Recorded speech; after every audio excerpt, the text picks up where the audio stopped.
Welcome to the Fourth and Fast Break podcast. I'm your humble, delight, and always blessed host, Joshua McCain. And on today's Wednesday, July 29th edition of the Fourth and Fast Break podcast, I'll be talking about the top 10 defensive players in the NFL for this upcoming season. The way I'm doing my rankings is all defensive players, so whether it's edge rusher, interior D lineman, off ball backer, cornerback, safety, whatever, the top 10 players on defense right now. And I'm going off of what I've seen last year, but of course, what I believe in this upcoming year. So, start out here my honorable mentions. I have Cam Hayward from the Pittsburgh Steelers, Sauce Gardner from the Indianapolis Colts, TJ Watt from the Pittsburgh Steelers, Derek Stingley from the Houston Texans, Dexter Lawrence from the Cincinnati Bengals, and Quinnen Williams from the Dallas Cowboys. Those guys are still really good defensive players, still putting up, numbers.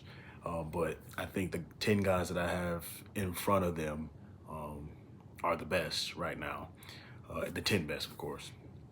So I'm gonna start with number 10. Start with Devin Witherspoon, cornerback from the Seattle Seahawks. Seattle had a top 5 unit in the league, had a number 1 pass defense in the league, and it had a lot to do with that secondary with him, Tyreek Woolen, Julian Love, and the rookie Nick Imararie. I believe that's how you pronounce it. That was one of the better secondaries outside. That was the best secondary statistically last season when it came to passing yardage, giving up. Their defensive line played well, but that secondary, they were getting a lot of comparisons to the LOB, but I think that's a little far-fetched. However, Devin Witherspoon was the key cog to that. One of the better cover corners in the league already, but I have another guy on this list. I have 2 other guys on this list, but he's not quite the best cover corner. But he, coming out of Illinois, he was a no-brainer first-round pick. He was probably the best coverage player in college coming out of his class, and he has lived up to that, expectations of being a really solid corner. I think he's already an elite corner. I think this is going into his year 4.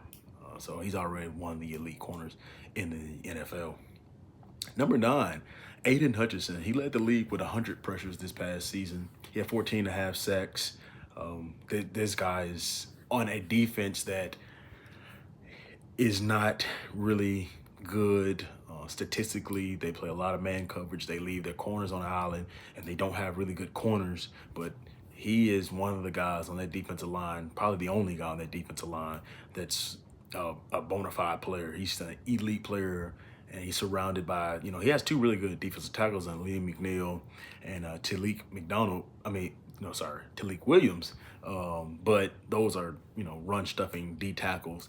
And he doesn't have a guy on the edge that can play with him and create the pressures like he does. And he had 100 pressures by himself. And that lets you know how dominant he is. He's just a force coming off the edge. And if Detroit can give him some help among the D line, I think their defense can get better. But their defense is going to continue to be suspect if he's just the only guy, and he's still dominating like he is, being just the only guy, and that's pretty impressive. Number 8 guy on the list, I have Chris Jones. I think a lot of people see the Chiefs' defense regressing and not being as dominant as it had been looking previous 2-3 seasons before last season.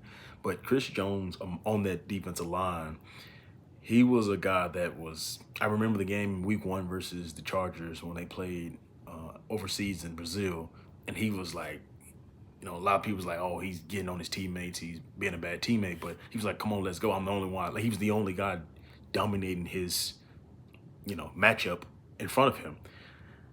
And on an offensive line that I said in the last week's episode, QBs for Justin Herbert was the worst off the line I saw that made the playoffs this past season. And Chris Jones, I watched him dominate that game, and then some other games that I went back and watched, and Chris Jones is still his dominant self. He had 7 sacks this past season, 63 pressures. So he's still a guy, and at 32 years old, I don't see him. I don't know when he'll slow down, because I thought, well, maybe last year he slowed down, and then you turn on and watch him and say, no, he's still the same guy. Just like Hutchinson, he could use some help on that defensive line. Karlaftis, he could use some guys on that defensive line to really step up for him. And I think his stats will be even better if those guys step up. If not, quick doubles, doubles with a chip from the running back if he gets past the double. But he is still a top tier player at his position and in the league. Number 7 guy, this position is devalued like running back. Running backs and off-ball linebackers are two of the most slowest values in the league when it comes to how the league views them. When one, pay, and then two, how a lot say, well, we really don't have to get one early in the draft a lot of the times. But Fred Warner, he is the best off-ball linebacker in the league, and it's been that way. I would say the last 6 seasons.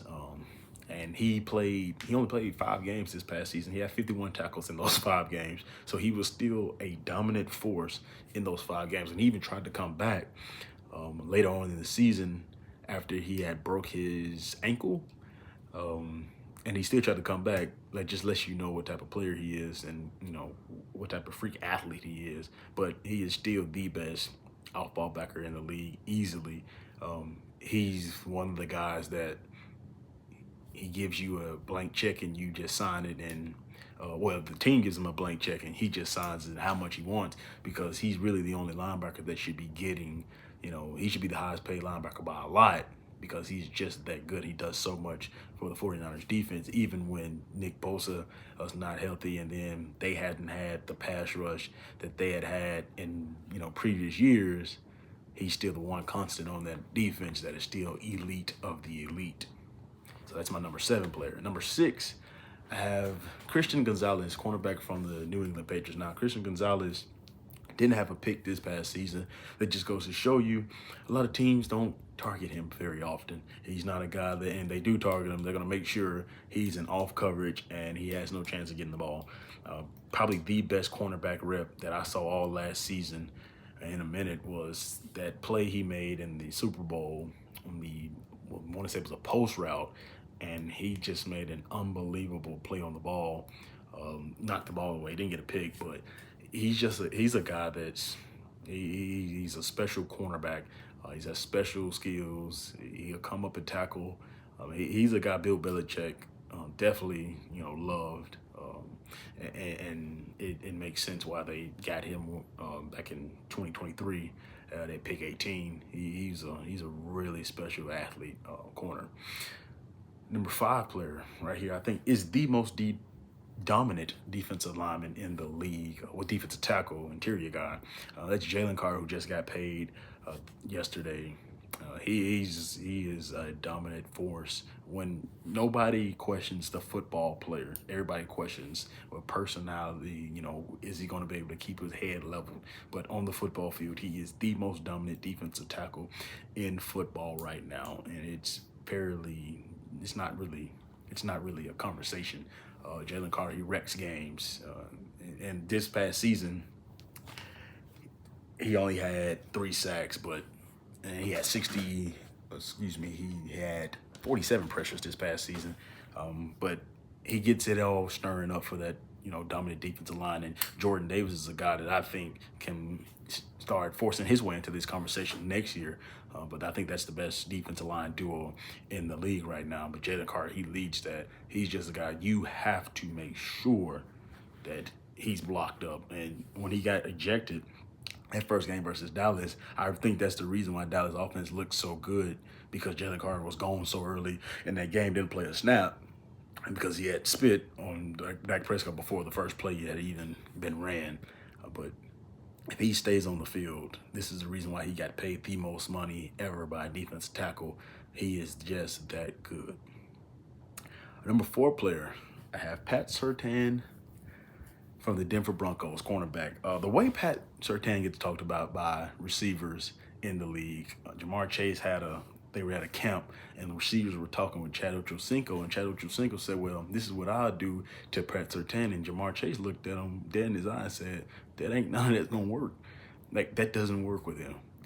Like, the only way you can beat Pat Surtain, you just run your route and hope, you get a step on him. Hope, that rep, he's just too slow, that rep. Like, they were talking about Pat Surtain as if he was the boogeyman. Like, that's not gonna work. None of that works. He's so patient. He gets his hands on you. He's a physical guy. He's a tall guy, 6'2". Like he is the best. He is the best cornerback in the league, because it's zone, off zone, press man, 4 yards off man. It doesn't matter. Like, he is the best in any coverage, and nobody wants to go after him. And Jordan Love tried him. And the one pick he had all regular season, he got it over Jordan Love that game, and Christian Watson got hurt in that same play, and we know, But Pat Surtain is the best cornerback in the league, and a lot of receivers will tell you that. Our number 3 defensive player is Will Anderson Jr. from the Houston Texans. This past season, Will Anderson had 12 sacks, 3 forced fumbles, and 93 pressures, which was second in the league. Will Anderson is a guy coming out of Alabama that everybody said this was going to be. A lot of people were saying this could be the number 1 pick over, Bryce Young, and even the guy that Houston, picked second in C.J. Stroud, and they traded their next, draft pick the next year to come up and get Will Anderson at that 3 pick from Arizona. He is definitely delivered. He's checked all the boxes that we said and we saw in Alabama. He was dominant at Alabama from day one. He's been dominant in the NFL. That Houston defense is really good and it's led by him. Also, Danielle Hunter, I did not have him on my honorable mention list. I apologize. He's definitely an honorable mention. Even at, I think, 31, 32, he's still a really good player in the NFL. And our number 2 player I have, it is Micah Parsons. Micah Parsons in the 12 games he played this past season, had 12 and a half sacks, 2 forced fumbles, 74 pressures, excuse me. He was on a defensive line that was, Rashawn Gary didn't get a sack after week 8. Devontae Wyatt went out on Thanksgiving. Lucas Van Ness still trying to figure out, is he a pass rusher in the NFL? Can he play? And then the third, fourth string guys are coming in. Like, with all the I would say the uncertainty around him on the defensive line, he was the one constant guy that was dominant for the Packers. And I remember the Arizona game, from one drive, he ended the game himself. Packers went down and scored, made it 27-23, and he said, this game is over. I'm ending it right now. He forced it from Jacoby Brissett on that 4th down, and on that 3rd down, and then, the rest was history. So Micah Parsons, from day one when he stepped in Green Bay, he has been the best player on the football team. He is everything that they advertised he was coming out of Penn State, and he's been everything they have advertised in the NFL so far. So that's my number 2 guy. Now, number 1, it's Myles Garrett. He broke the record, 23 sacks this past regular season, 3 forced fumbles, 84 pressures. Then he gets traded to the LA Rams, and I think the Rams have a unbelievable defense with him and now Kobe Turner. Then you traded for Trent McDuffie, a really good cornerback from Kansas City. They signed Jalen Watson, also from Kansas City. Their safeties are really good. Cam Curl. They're just really, they're solid in the linebacker room. They're really great to solid everywhere on that defense. And now you have Myles Garrett, who is the best defensive player in the league.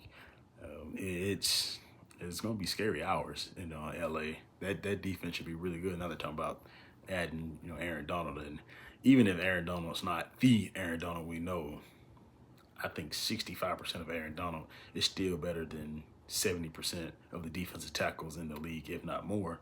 But Myles Garrett is the best defensive player in the league, and I think it's been that way the last 3 or 4 years.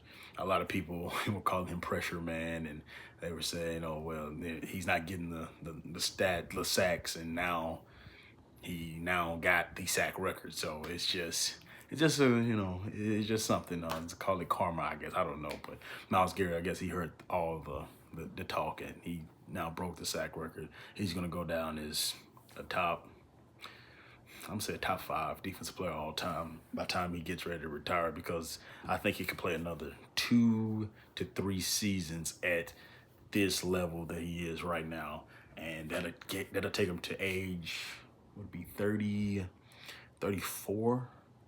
And I think he could play this way to age 34 because he's a physical specimen, and I think he's not slowing down anytime soon. So that is my list for the top defensive players in the NFL, coming up with top 10 defensive players in the NFL for this upcoming season. If you have anything differently, please comment down, like, share, and subscribe, please. It will really help out the channel. And until Friday, I'll be coming back Friday talking about we know sports are a young man's game, but is coaching now turned into a young man's game? But until then, take care of yourselves and each other.